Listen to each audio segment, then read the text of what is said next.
We are going to calculate the dynamic parameters for a two-story building, represented by a structural system based on shear frames.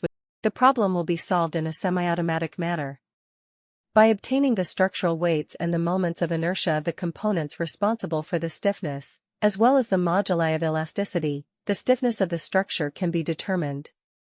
For this case, it can be observed that, based on the structural configuration, a story stiffness of 60 tons per centimeter can be obtained for each floor. The structural weights have also been calculated in tons. However, for the dynamic analysis, the structural masses are required. Therefore, these are calculated in units consistent with those of the stiffness, resulting in tons second squared per centimeter. Now that we have all the parameters, let us proceed to open AMET.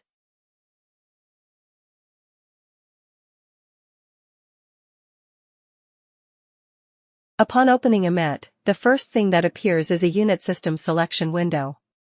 Since we are working with tons and centimeters, we are going to select the international system.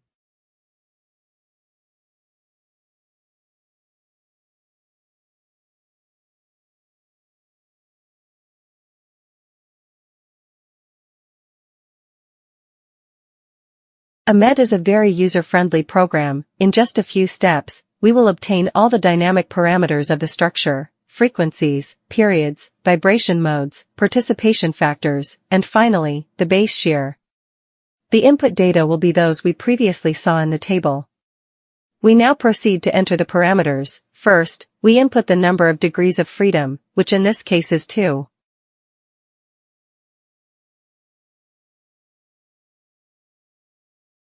Now we are going to enter the values for masses and stiffnesses, separated by commas.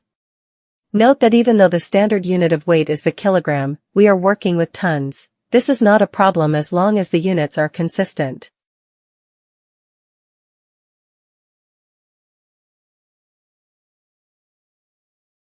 In the other two fields, we have the acceleration of gravity in centimeters per second squared, and the percentage of participating mass we want to achieve, which in this case is 90%.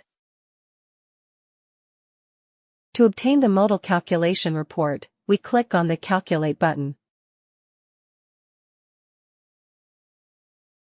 A calculation report is displayed, showing the dynamic parameters of the structure, including periods, vibration modes, and participation factors, among others.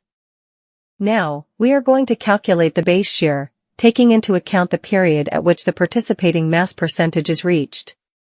To do this, we will import a spectrum, which can be in TXT or CSV format.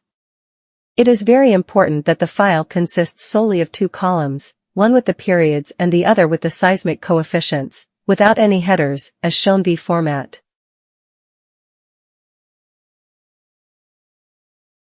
We are going to import the spectrum by pressing the Load Spectrum button.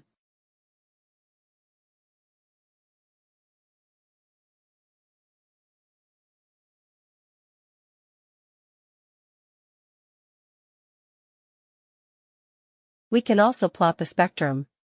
In this case, we can observe the seismic coefficient for a period of 0.25 seconds.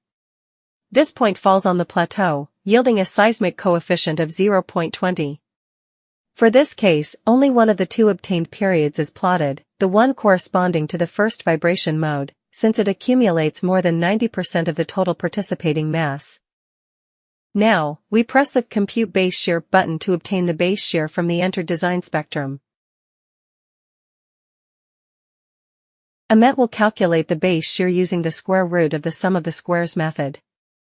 In this case, there is only one shear value, so this will be taken as the base shear for the structure.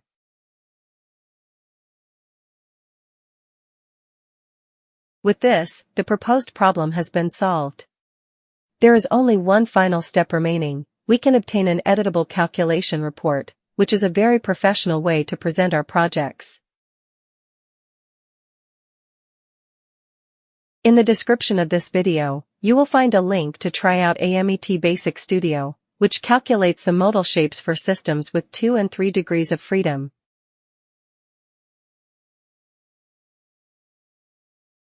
We hope this video is very useful to you. See you next time.